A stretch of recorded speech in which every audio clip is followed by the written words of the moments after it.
Hello friends, स्वागत है आप सभी का हमारे यूट्यूब चैनल में। कामाख्या देवी का मंदिर सिर्फ एक मंदिर ही नहीं, ये एक शक्ति पीठ है और बहुत ही ज़्यादा शक्तिशाली शक्ति पीठ है माता कामाख्या देवी का मंदिर। ये दुनिया की एक लौती और प्रमुख शक्तिपीठ है जहां दसों महाविद्या माँ भुवनेश्वरी, बगला, छिन्नमस्तका, काली, तारा, मातंगी, त्रिपुरा सुंदरी, धूमावती, कमला और भैरवी एक ही स्थान पर विराजमान है। आगे वीडियो में ये दसों मंदिरों का दर्शन आपको ज़रूर कराऊंगी, तो वीडियो को अंत तक ज़रूर देखें।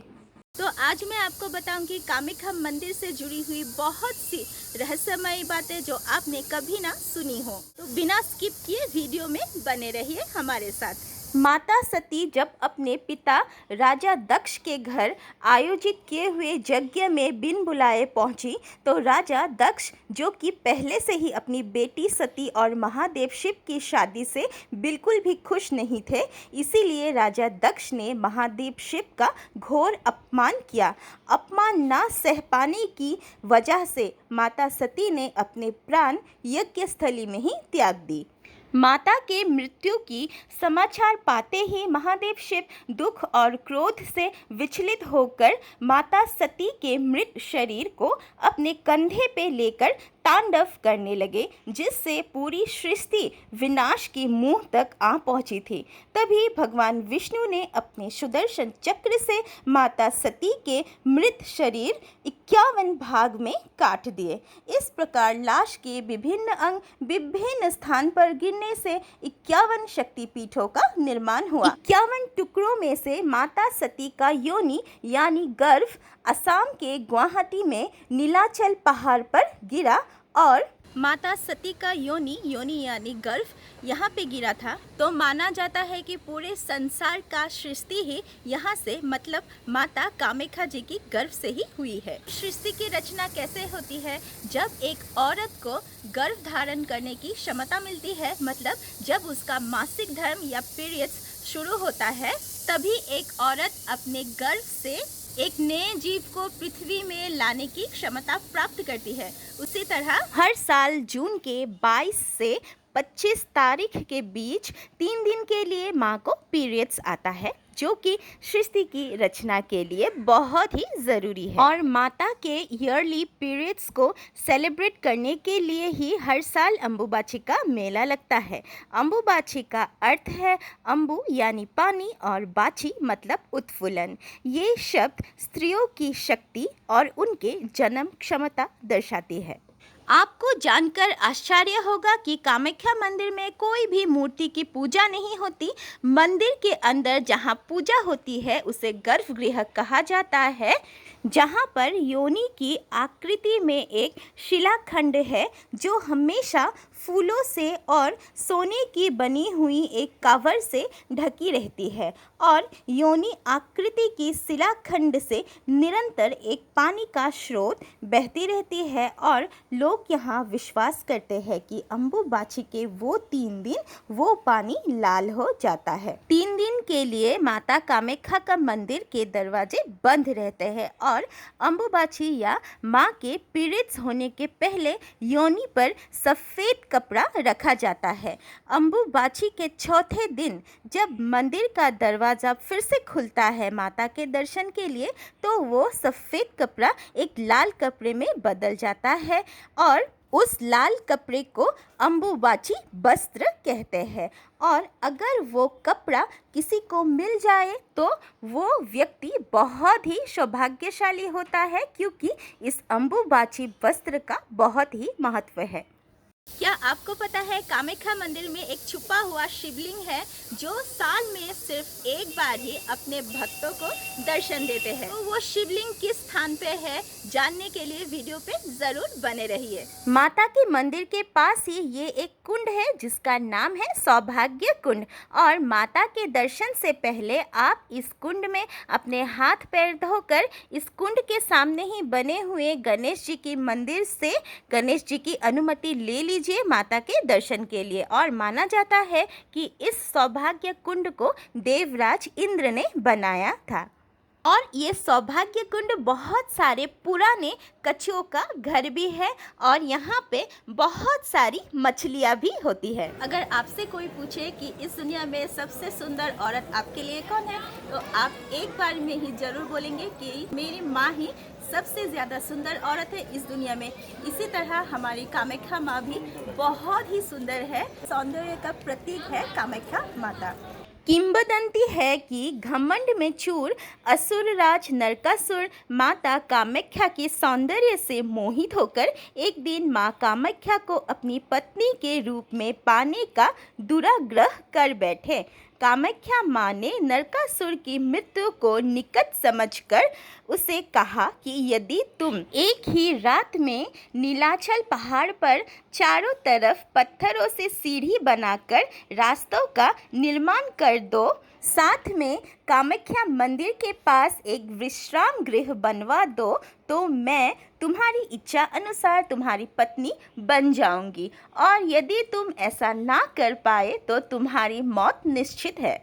गर्भ में चूर असुरराज ने चारों ओर से पथों का सुबह होने से पहले निर्माण करके विश्राम गृह बना ही रहे थे कि माँ की एक मायावी मुर्गे ने रात्रि समाप्ति की सूचना दी, जिससे नरकासुर ने गुस्से में आकर मुर्गे का पीछा किया और ब्रह्मपुत्र नदी के दूसरे पार जाकर मुर्गे का वध कर दिया। ये स्थान आज भी कुकुड़ाकाटा नाम से जाना जाता है, क्योंकि असमीस में मुर्गे को कुकुड़ा कहते हैं। बाद में भगवान विष्णु ने नरकासुर का वध कर दिया। असुरराज नरकासुर के बनाए इस रास्ते का नाम मेखला उजवा पथ कहते हैं, क्योंकि मेखला और चादर एक असमीस ट्रेडिशनल ड्रेस होता है जो कि 2 पीस साड़ी जैसा होता है, और ये सीढ़ियाँ बहुत ऊंचा होने की वजह से जो मेखला होता है वो थोड़ा सा उठाकर चलना पड़ता है, जिसे उजुआ या उठाना कहते हैं, और इसीलिए इस रास्ते का नाम मेखला उजुआ पथ हुआ। तो आइए अब बात करते हैं माता के इस शक्ति पीठ का नाम कामाख्या कैसे हुआ। मान्यता है कि इस सिद्धि पीठ पर हर किसी की मनोकामना पूरी होती है, इसीलिए इस मंदिर का नाम कामाख्या रखा गया है, और अपनी मनोकामना पूर्ण करने के लिए भक्त यहाँ पर कन्या पूजन करते हैं और भंडारे भी लगवाते हैं और नर पशुओं के भी बलि चढ़ाते हैं। इस मंदिर का नाम कामाख्या होने के पीछे भी एक मान्यता है। कहते हैं कि एक श्राप के चलते कामदेव ने अपना पौरुष खो दिया था, जिन्हें बाद में देवी शक्ति के जननांगों और गर्भ से ही इस श्राप से मुक्ति मिली। तब से इस मंदिर का नाम कामाख्या रखा गया और उसकी पूजा शुरू हुई। कामाख्या मंदिर से कुछ दूरी पर उमानंद भैरव का मंदिर है। उमानंद भैरव ही इस शक्तिपीठ के भैरव है। ये मंदिर ब्रह्मपुत्र नदी के बीच में एक आइलैंड पर स्थित है। ऐसी मान्यता है कि इनके दर्शन के बिना कामाख्या देवी की यात्रा अधूरी मानी जाती है। उमानंद मंदिर का दर्शन आप कैसे करेंगे, किस तरह जाएंगे, उस बारे में एक डिटेल्स वीडियो मैंने बनाया है। उस वीडियो को देखने के लिए आप मेरे डिस्क्रिप्शन बॉक्स में चेक कर लीजिएगा। उमानंद आइलैंड को भस्माचल पहाड़ी के नाम से जाना जाता है, क्योंकि यहीं पर एक बार महादेव शिव जब घोर तपस्या में मग्न थे, तभी कामदेव ने महादेव को कामवान मारकर महादेव की तपस्या भंग की। तभी महादेव को बहुत ही गुस्सा आ गया और महादेव ने अपने तीसरे नेत्र से कामदेव को भस्म किया था। भगवती के महातीर्थ नीलाचल पहाड़ पर ही कामदेव को पुनः जीवन दान मिला था, इसीलिए ये इलाका कामरूप के नाम से जाना जाता है।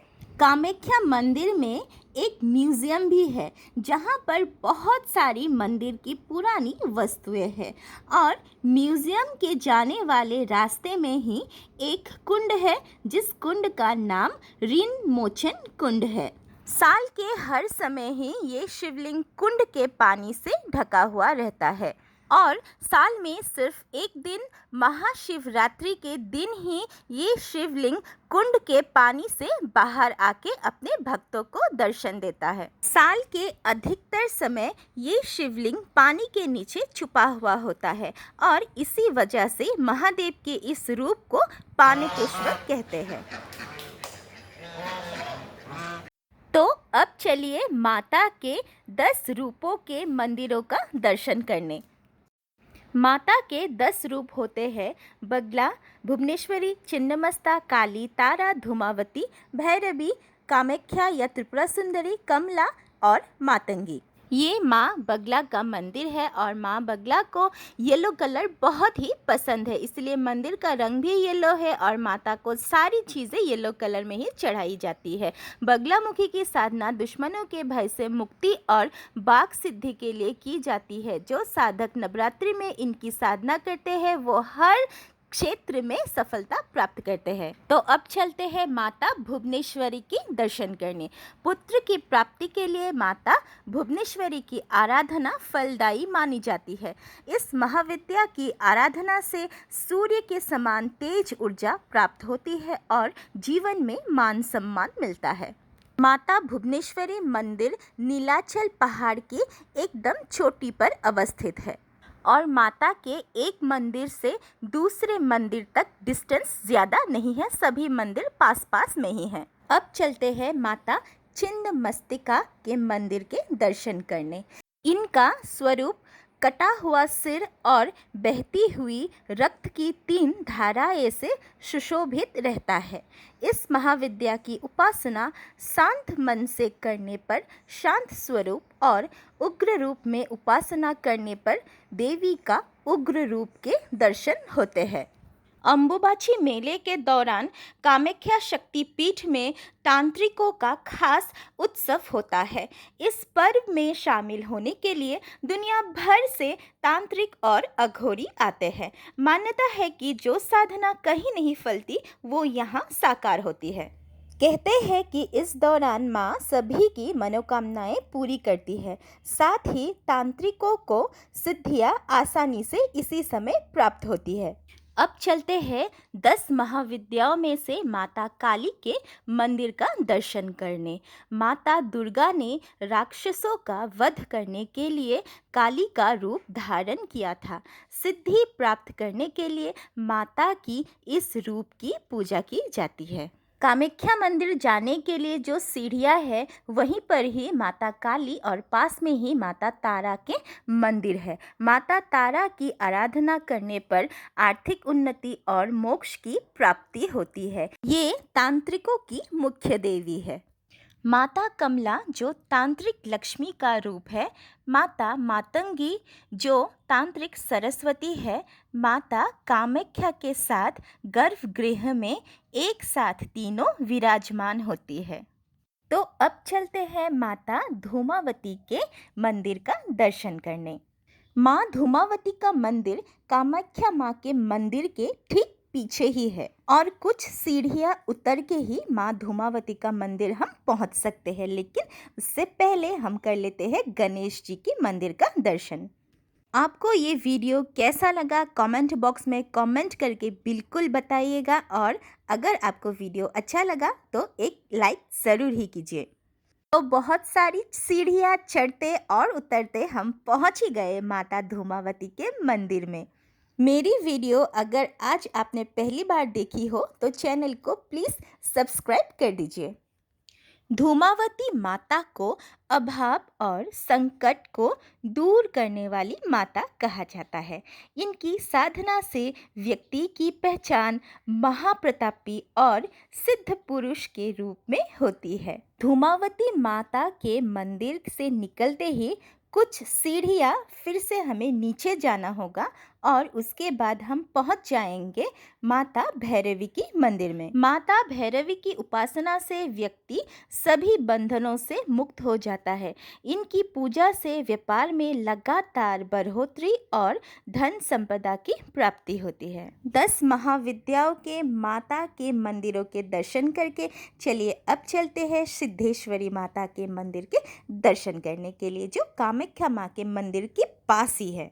जो भक्त अपने गृहस्थ जीवन को सुखमयी और सफल बनाना चाहते हैं, उन्हें माँ मातंगी की आराधना करनी चाहिए। मातंगी माँ की उपासना से संगीत, कला, खेल के कौशल से दुनिया को वश में करने का माँ वर देती है। माँ कमला की साधना समृद्धि, धन, नारी, पुत्र की प्राप्ति के लिए की जाती है। इनकी साधना से व्यक्ति धनवान और विद्वान हो जाता है। माता कामाख्या ही इस दुनिया की एक लौती और पहली देवी है जिसकी पीरियड्स होने पर एक ग्रैंड सेलिब्रेशन होता है। और माँ कामाख्या सभी की मनोकामनाएं पूर्ण करे, सभी को आशीर्वाद दे, इसी प्रार्थना से इस वीडियो को एंड करती हूँ। शुक्रिया।